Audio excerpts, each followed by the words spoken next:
How to open Kdenlive for the first time. First of all, make sure you have successfully installed Kdenlive on your computer.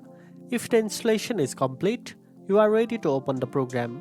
To begin, click on the Start menu and search for Kdenlive using the search bar. When you see Kdenlive in the list, click on it to launch the software.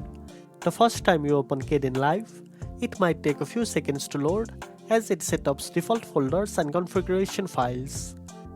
Once it opens, you will see the Kdenlive interface with the timeline, project bin, and preview window. If a configuration dialog appears, review the default settings or adjust them according to your preferences, such as default project folder or proxy settings.